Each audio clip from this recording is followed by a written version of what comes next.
Chris Salvador here with this is for sequelbuzz.com, a script Anaram review for a movie that is in pre-production right now, and it's already been cast and the director.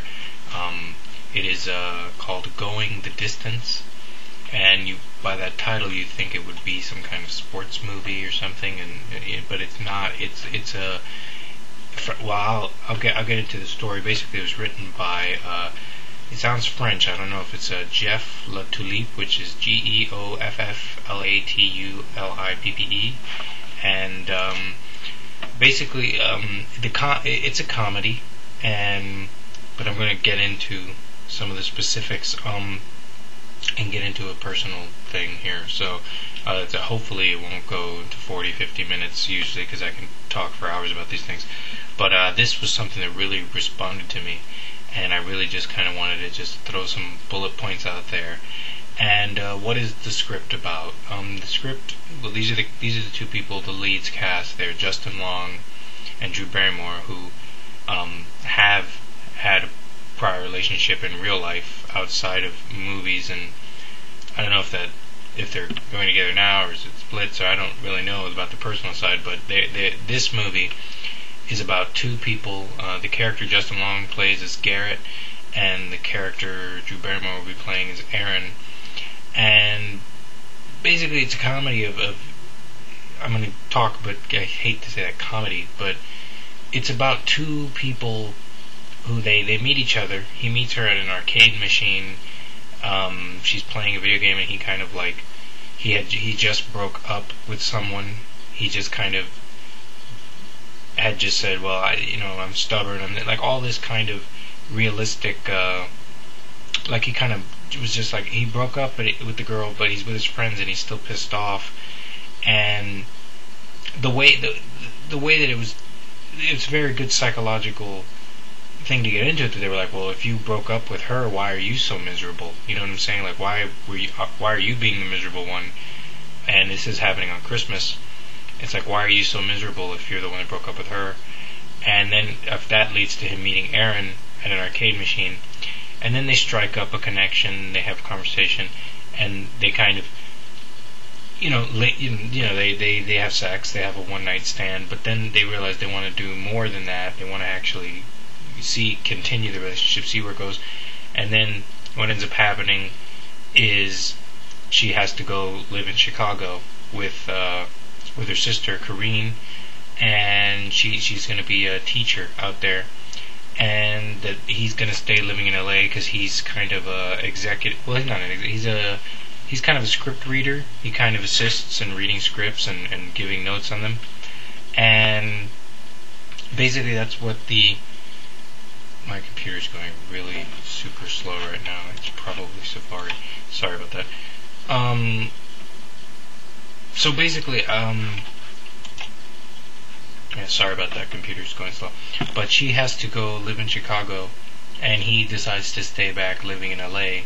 And then it's basically the comedy between the both of them trying to maintain a long-distance relationship. And it's just kind of like a ticking clock of, well, what's going to happen? And I know it seems that really doesn't really surmise the script, but it just, like, coming at it from where I read it, there was something about it that just ringed like this movie to me hit me more or less. It reads like a kind of Judd Apatow comedy. It reads like something that, given the tone of it, you can turn it into kind of an American Pie romp comedy. There's a lot of situations here. There's a phone sex scene that's very funny. There's a lot, you know what I'm saying? There's a lot of conversation, in the way that it could be seen as something that if you do give it that romantic comedy package to it, you can have a romantic comedy. But I felt it was more in the vein of something like, the tone was more, the more I felt looking at it afterwards, is kind of like what you're seeing now with a webcam. That, with a long distance relationship, if I was talking to a girl, this is what I would look like right now. Look at the room that I'm in. Keep in mind that behind me it's pink. I'm in a pink room, but look at you wouldn't even. It looks purple. And there's light coming out. It's daylight, but look how dark and depressing the mood is right now. And if I was to do a romantic comedy looking like this, you would think like, why does it look so dark? Why is that? You usually the aesthetic and the tone that you do in movies like this, like we'll just take an example, Hitch, or my best friend's wedding, or The Holiday, or something. You always get extreme amounts of light, very good-looking people. You put them mostly very white-looking people, and they're very well nourished. They're very, they stand in the scene. They do what they have to do. It's very smile and what the subject matter is very depressing and dark and bleak, but it's just glossed over as a very good-looking movie, and that's what this can be. But I feel like the reason that because you'll hear a plane going over now.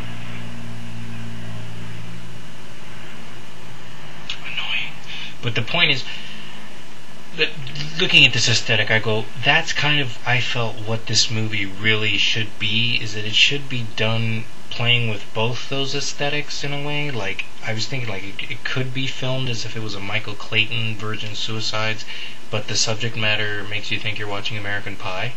That it's like, that's very a different thing, because really the biggest conflict in this movie, when you really look through the whole movie, is that why don't one of them just live together?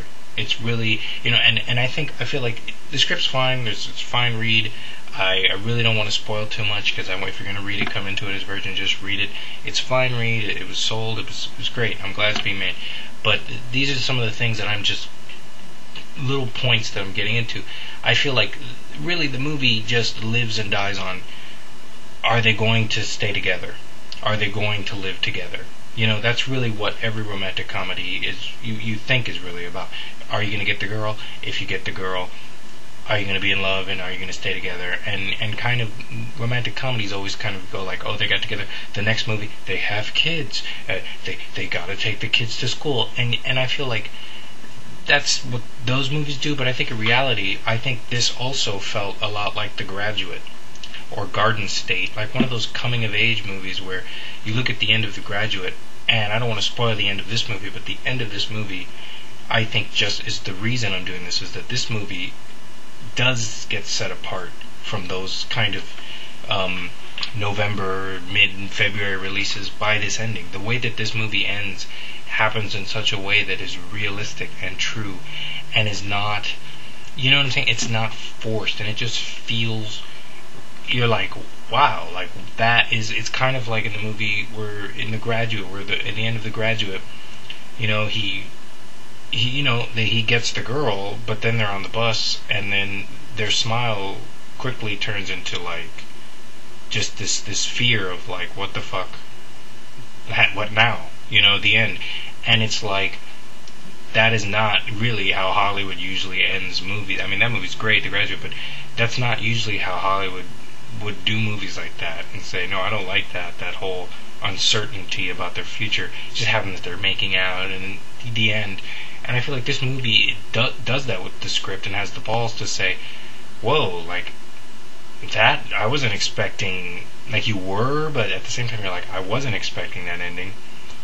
And I hope that they keep that ending. I hope that they don't try and tack on the Hollywood endings, that you go, that's what it really feels like in real life. That, people just, not to spoil it, but that's people kind of grow apart that way.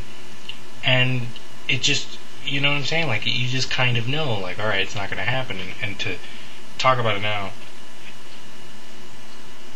getting into it, like, the big, I guess if there's anything really missing in the movie, is that there really is, I guess if there's a hole in the entire movie,